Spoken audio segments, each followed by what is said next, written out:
everybody, Jason Burmis here, and I have Taylor Hudak with me. And she's been with me previously for actionforassange.com. She does a vigil with Andrew, Steve, and Christy every Wednesday. I'm actually going to be joining them this Wednesday. Very excited to do that. But today, we're going to be talking about a completely different campaign, and really just as important in my eyes. If you go to 1vs5i.com, you'll learn about Susi Dawson and really her struggle to try to bring to the forefront this very real issue of global surveillance and a network that is tracking, tracing, and databasing the vast majority of what we all do. So, Taylor, break down not only what Five Eyes is, but how you got involved in this. Hi, thank you so much for having me on. So the One versus Five Eye campaign is all about one woman, Kiwi journalist and activist, Susi Dawson, taking on the Five Eyes. Now, the Five Eyes is an interconnected network of intelligence agencies among 5 Western countries, including the US, the UK, Canada, Australia, and New Zealand, which is Susi's country of origin. Additionally, this campaign is about empowering Susi financially to hold these agencies to account in a court of law. And right now, obviously this is not the easiest thing for any of us to do, to try to take on the Leviathan that is the intelligence community. This is what kills me. We know that they illegally spy on every single one of us, track, trace, and database every one of us through our smart devices, through our transactions, through our GPS data, through our cache, our browsing history. I go on and on and on. And the only reason that we know about these kind of things are because of the Snowden leaks, which is where we got the Five Eyes from. And remember, we only got a portion, a very small portion of those documents. To me, what may be even more important are the Vault 7 documents that came through WikiLeaks, and why you're so important talking about Assange, where those documents from 2013 to 2016 showed they could easily access our smart devices, phones, our cameras, our microphones at any time. And yet most people don't realize that's even old tech now. I mean, we're in 2019. I can only imagine how far along we are. The financial struggle must be tremendous. Not only that, the burden of the smears that surround you and the difficulty that your life becomes. I mean, I know that she has the GoFundMe. I want to encourage people to go check that out. But how can people get involved? I mean, other than just giving money. You can donate to the campaign by visiting oneversus5i.com/Discord. So the Discord and also, too, it does that? sound like a pretty big endeavor to be taking on these intelligence agencies in a court of law. However, Susi Dawson is being represented by international human rights attorney Craig Tuck. Craig Tuck is also a member of Julian Assange's legal team. And in fact, Attorney Tuck traveled from New Zealand to Russia to meet with Susi and review the facts of her case. Susi is also being represented by a Russian asylum attorney, and her asylum attorney said, quote, that any one thing that Susi has experienced can be explained another way, but all of it cannot be. And that is in reference to the targeting that she experienced specifically. And that's really a very scary aspect of it, that again, these documents, at least in part, are very, very public. We know this egregious behavior has occurred, and any journalist that wants to touch it, that wants to push forward, that wants to make people aware, immediately becomes a target. And, I don't want to bring up people like Danny Casolaro, but when he went after that octopus network, all of a sudden he's no longer around. And we see this time and time again. And obviously, we have to work very hard to ensure that this doesn't happen to journalists like Susi Dawson. I mean, you even look at Michael Hastings as recently as, 3-4 years ago, and the very suspicious circumstances surrounding his death when he was trying to expose the NSA and their spying programs. So this is a very, very real thing. Susi Dawson is a very, very real journalist with very real backing. However, there's a complete media blackout out there, not only in this country, but really in the entire, Western world. You don't see this in the Guardian. You don't see this in even the Daily Mail that does some good work. How do we force this into the public eye through more than just, I guess, alternative media? So a great way to do so is to circulate Susi's work on social media. Susi, of course, is an excellent journalist and activist, and her work is out there, and it needs to be in the public, and people need to be exposed to this information. And in fact, since 2014, when Susi was still in New Zealand, Julian Assange and WikiLeaks did circulate her work all the way up until Julian Assange's internet access was cut off in 2018. But before I get more into the campaign, I do want to provide the viewers some background information on Susi Dawson, for those who are not familiar with her. For nearly the past decade, Susi's journalism and activism has taken on some of the world's most powerful actors, including the Western Intelligence Alliance, the Five Eyes. In addition to that, Susi also combated unfair power grabs like the TPP and has consistently been speaking truth to power while also working on behalf of citizens and human rights. And in 2012, it is because of this work that she and many other whistleblowers, journalists, activists, and political dissidents around the world became a target of the very agencies that she was holding to account. Yes, exactly. And we need to support this woman. OneVersus5i.com. You can follow her here on Twitter. She's got a Facebook. There's a YouTube. I encourage people to go to the GoFundMe. I mean, $10,000, guys, that does not get you much. Again, when you're battling governments, when you're battling government surveillance that wants to keep as much secret and compartmentalized as possible, there's almost no limitation to the bounds that they'll go to. And that's why we need more of a visual focus on that. And that's where your campaign comes in. So yeah, and there also is a lot of hope in this case. And the reason for that is just because recently an individual that Susi was working with closely in New Zealand, this person is a well-known media figure. He just won a lawsuit against the New Zealand police because they were accessing his information and they were also causing him financial hardship and strain. These are things that Susi has also reported experiencing and is seeking redress for. So there's absolute hope in this case because that is now the third successful lawsuit against New Zealand police for unlawful surveillance. And also I want to bring up another point too. It is no longer a conspiracy or up for debate whether or not these agencies are spying on people and surveilling them and targeting them because their viewpoints contradict what's acceptable in the mainstream. That is because back in 2012, Susi's work, she was specifically calling out Thompson and Clark Investigations Limited from being employed by the New Zealand police and spying on New Zealand citizens. Some 6 years later, an official State Services Commission report verified and validated everything that Susi had been saying all along, and they named Thompson and Clark Investigations Limited in that report. Exactly.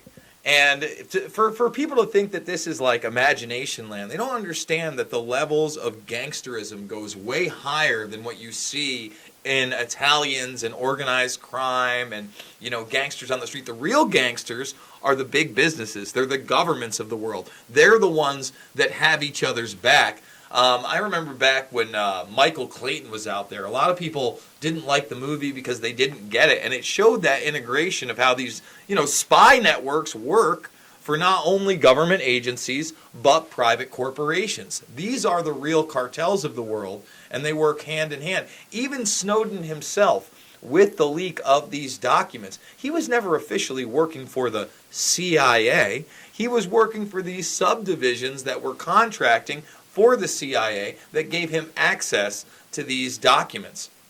And exactly. In fact, the NSA answers to its customers. It answers to the entities that are filing requests for data on certain people or groups of people. So it's actually the customers that have a lot of control over the NSA. And Snowden, in fact, NSA whistleblower, put it best when he said, quote, "These programs were never about terrorism. They're about economic spying, social control, and diplomatic manipulation. They're about power, end quote. And that is coming from an NSA whistleblower. Oftentimes when we have these conversations, people find it hard to believe that their government is actually engaging in this behavior. But we know that from their own documents that they are interfering with every aspect of human society. That includes technology, governmental, political, and even the media has been completely infiltrated. And that is a fact.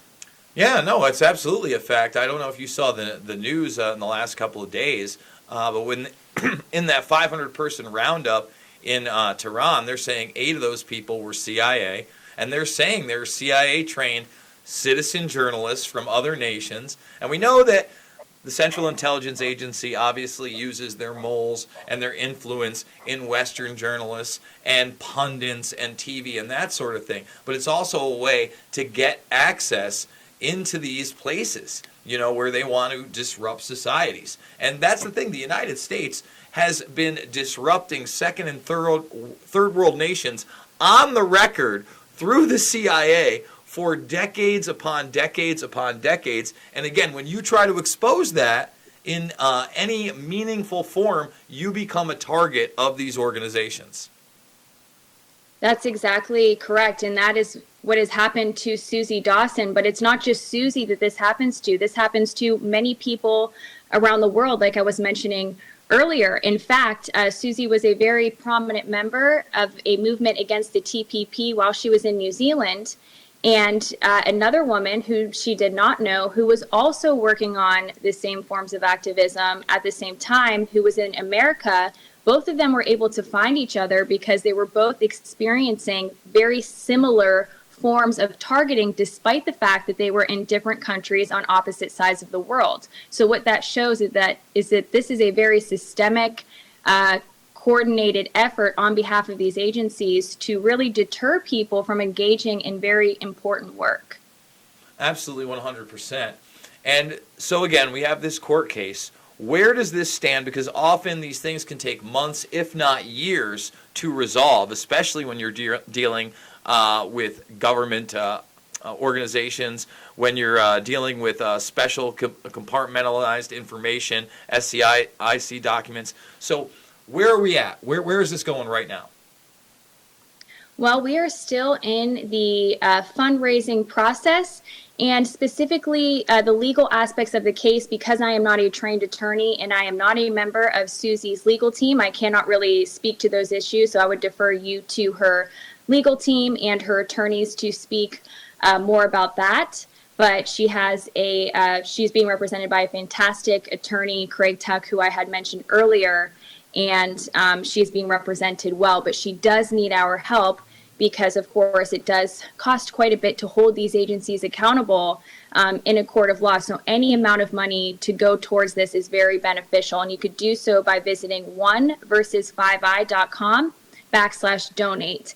And I want to let everybody know, too, that within the past 20 years, the surveillance state has grown dramatically, and it's only going to increase. There's no reason to believe that it is going to stop. So eventually it will impact everybody, and everybody is going to be surveilled and targeted. And right now, we already are with mass surveillance. So I think it's important for people to remember that this does impact them, and that one day it could be them. So why wait until it's you? Instead, everybody should be standing behind someone who is already taking up the fight. No, all of us 100% are the target. The social credit score is in beta testing in China. They want to sell you on it that, China's the end. No, they love the fact they're going to have 2.2 billion people on a regimented system based on their digital transactions and everything around them. And that's why they're pushing devices like Echo and Dot and Google Home and now Portal, which will have facial recognition on these devices. They want you to put it in the kitchen. Sure, your whole family goes there. You get to see their eating habits on top of everything else. I mean, this is a very, very real thing. I mean, you look at societies like Sweden that are already heavily surveilled, heavily government regulated. That's moved into almost an entirely cashless society control grid where some of the populace has already accepted a chip. You have people like Elon Musk who are pushing Neuralink a Bluetooth device which will be implanted into your brain and tethered via 4 fiber optic wires. I can control a computer? Awesome. Oh, so now my brain waves are going to be tracked, traced, and database and surveilled. Like you said, this has been going on a long time. This isn't new. We go back to the days of Promise and Carnivore and Hepting versus AT&T and whistleblowers like Mark Klein all the way back in the early 2000s when people weren't paying attention. And, even Snowden referenced him in a way in Rogan, talking about how, people might have known if they were reading the papers, but they didn't know until I released these documents. And he's right. I mean, we literally had to wait almost another decade for Hepting versus AT&T not to be thrown out of court twice, but to be proven true, not through the court system, not through the whistleblower system, but through somebody else leaking those documents. And that's why this is so important. Taylor, I'm going to let you wrap it up with whatever you'd like to and what you think is the most important regarding this case. Yes, I think education is also another big component of this campaign. And again, this is the 1 versus 5i campaign. And Susie has been providing these teach-ins where she talks about the methodology of these agents and of these spies and just about how the intelligence agencies work in general. This is information you will not find anywhere else. All of the episodes, there are 10 of them. They are archived on Susie's YouTube channel, which is Susie 3D. Susie also had discussions and reported on the Snowden documents in the Decipher You series with Elizabeth Voss. That is also on Susie's YouTube channel. I highly recommend that everybody do check that out to inform themselves and know the tactics of these spies, because remember that these people who are doing the targeting, they are all trained by the same people and they're trained by the same manuals. And if you know these methods and you know what to look for, you can spot them before it gets worse, and you can really be able to, educate yourself and know what's happening so you can react in a very responsible and meaningful way. Also, Susie, her work is extremely valuable. We need her work out there, and we need Susie to be able to be engaged in activism. And her work is just extremely valuable. So I encourage everybody to please, circulate her work on social media, read about it. It's extremely valuable to be educated on these topics. And if you are interested in becoming more involved in this campaign, you can do so by joining the Discord server. We have a wonderful group of activists who are working together to help Susie and help with this case. And you could do so by visiting 1versus5i.com/Discord. You can also follow the campaign on Twitter at the number 1, the letters VS, the number 5, the letter I. And also, if you can, please donate at 1versus5i.com/donate. And if you can't donate, that's completely understandable. Not everybody has the luxury of doing so. Just circulating that link on social media is extremely helpful and beneficial. Well, the fact is, some of you out there are still with your family for the holiday weekend after Thanksgiving. You could actually have a conversation about these important issues. That's also how you contribute to this. You don't just stay silent. You don't start getting in a fight because somebody's a liberal or a conservative. Guess what? This issue affects everybody, and that's why it is so important. At _ Taylor Hudak is where you can follow her on Twitter. It's very important. She's got great information. I retweet her all the time. A lot of great stuff there. She also has Action, the number 4, Assange.com, and that's where you can check out all the WikiLeaks and Assange stuff. And you can see there, I'm not sure, where do you watch the actual vigils? Because I know that you retweet them from Action for Assange, but is that also the YouTube page? Yes, so our YouTube page is Action, the number 4, Assange, and I co-host those vigils alongside Christy Doff, Andrew Smith, and Steve Poikonen. Steve Poikonen has his own YouTube channel and his own show, Slow News Day Show. I encourage everybody to also check that out as well. He has a very unique and informative take on these topics and very original take on these topics as well. And he's pretty funny too. So I encourage everybody to also check him out. But our vigils are held on Wednesday evenings at 10 p.m. Eastern Standard Time. And we just decided to kind of pick back up on the vigils since Unity 4J ceased doing them. Yeah, and I think that's important because I do kind of miss those, and I really like that you guys picked up the torch. And I'll actually be on the Slow News Day show on Sunday, so make sure everybody to tune into that. I want to thank you once again, Taylor. We'll have her on anytime for anything because everything she covers is very, very substantial. So I want to thank her very much for joining us, guys. If you want to support me, hit the thumbs up, like, and come on, now's the time to subscribe. Are you new to the channel? Become a member of the Burmese Brigade. Can we get to 38, 39, and then 40,000, please? Can we hit 50K? Can we get to 100K already? That's what we're trying to do. We're trying to reach people that may not be of like minds, but that we can show this information to and start to make a difference. Because I just don't believe that the left is right all the time or the right is right all the time. Everybody is fighting with one another. That's not how it works. It's us versus the predator class.